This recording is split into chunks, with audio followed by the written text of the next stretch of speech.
Kwake Jane Cherotich akiwa kaunti nambari 40 ambapo anatuambia kwamba wafanyabiashara wanawake katika mpaka wa Kenya na Uganda huko Busia wamepata mafunzo ya jinsi ya kuboresha biashara zao. Kwenye majadiliano hayo ya kutoa hamasisho kuhusu uwekezaji, wanawake hao wamepata fursa ya kuelezea changamoto wanazokumbana nazo ikiwemo kunyanyaswa. Tuko sisi pamoja tukijiendeleza pamoja.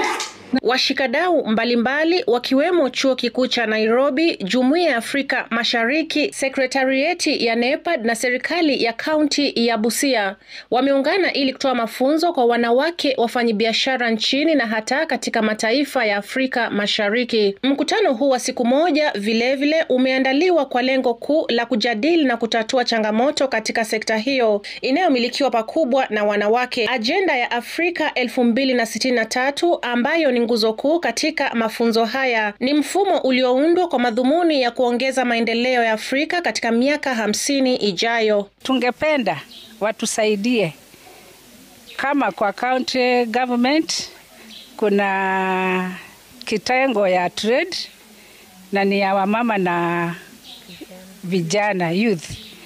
Sasa tulikuwa hatujaingia hapo kuomba hiyo msaada, na kutoka leo tumeelewa ya kwamba tuko free tuingie hapo tuombe hiyo msaada na tuweze kuinusa biashara zetu. Changamoto yenye tuko naye sana sana ni finances. Hatuna finance ya kutosha, ambapo tukipata finance ya kutosha at least tunaweza iweka kwa biashara yetu na tuweze kuiboost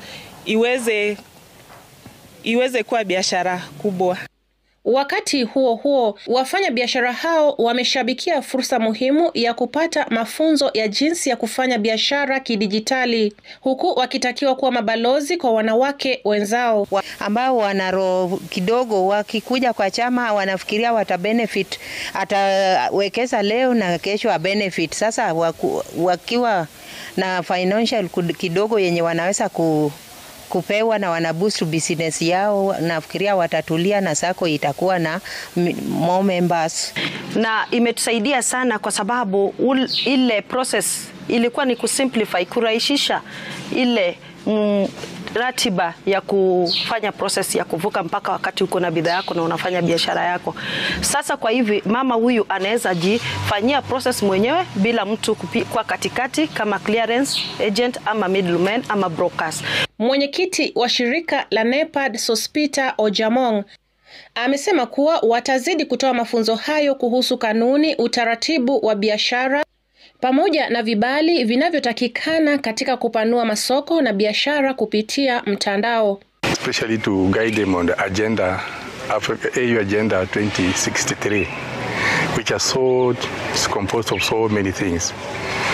Better practices in trade, agriculture, and many other issues that affect our people in Africa in terms of development, governance, and many other issues.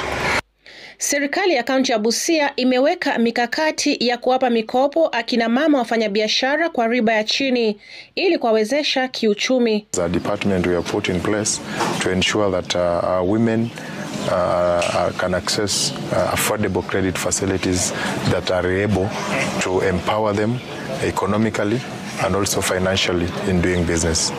Biashara hapa mpakani zinatarajiwa kuimarika baada ya mafunzo haya, huku wafanyabiashara walionufaika na mafunzo haya wakitarajiwa kufanya biashara zao na mataifa 54 kote katika bara la Afrika.